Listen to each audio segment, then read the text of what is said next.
नमस्कार, मैं सबके साथी भाई शिवम सिंह और आप अभी देखना चालू कर दिए हम सफर लाइव न्यूज। अभी हमारे साथ में भोजपुरी के बहुत ही बेहतरीन गायिका तन्या झा है, जो कि कोई भी मुद्दे पे अपना बात डंके की चोट पे रखती है और परफेक्ट रखती है।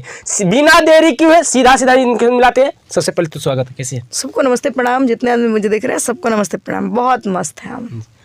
बहुत मस्त है और आज कुछ और मस्त दिखाई दे रही है, क्या बात है? अरे जैसन बानी वैसन लौका। ई खूबसूरती के राज क्या बा? कुछ ना, नेचुरल हो, भगवान के देन हो। और का नेचुरल इतना खूबसूरती। राज ये है कि हम खुश रहते हैं, डिप्रेशन नहीं लेते हैं, किसी चीज़ का टेंशन नहीं लेते हैं, दम भर खाते हैं, मन भर सोते हैं। बस यही राज है। खाइए और सोइए, खूबसूरती ऑटोमेटिक चमक जाएगा। अच्छा, ऐसे तो आपका इतना खूबसूरती है कि अगर 10 लड़कियां खड़ा हो जाए तो आप पे जलन उठ जाएगी, क्योंकि सबसे स्मार्ट आप ही दिखाई देगी। अरे ना मर्दे, होतना मत कर दो, हमारा काल से घमंड हो जाओ। ओह माय गॉड, ऐसा कुछ नहीं है।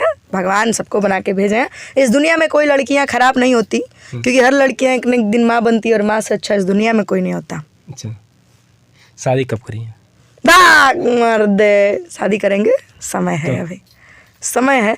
अगर मान लीजिए हम शादी कर ले, मेरा एज अभी 23 साल हो रहा है। अपना एज कोई नहीं बताता है।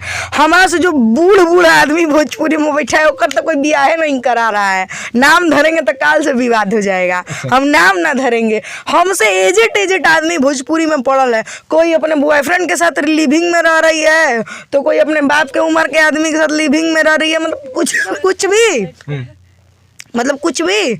उन लोगों को शादी का चिंता नहीं है जिसका 30 35 48 साल हो रहा है। मैं 23 साल में कौन बेचैनी?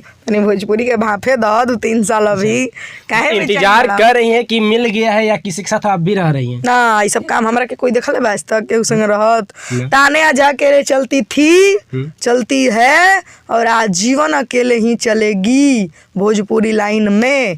ब्याह शादी अलग के बात बा। ब्याह शादी होगा भोजपुरी छोड़ देंगे, क्योंकि भोजपुरी में बदनामी के अलावा कुछ नहीं है। आप लाख बेहतर रहिए, लेकिन इस भोजपुरी में आकर के आपको बदनाम होना ही है। 10 के साथ बिस्तर शेयर कीजिए, वैसे आप बदनाम है। वो 10 तो 10 को बोलेगा ना। नहीं कीजिए, मुंह पे जवाब दीजिए, हईसन बिया जिसमें हम देख लीजिए साफा खड़ेआम बदनाम है। नहीं कुछ करने के बाद हम बदनाम है, जो कुछ कर रही है वो तो अलगे बदनाम है। तो बदनामी दोनों तरफ से है। तो बदनामी का डर उसे होता है जिसके अंदर नाम कमाने की हिम्मत नहीं होती है।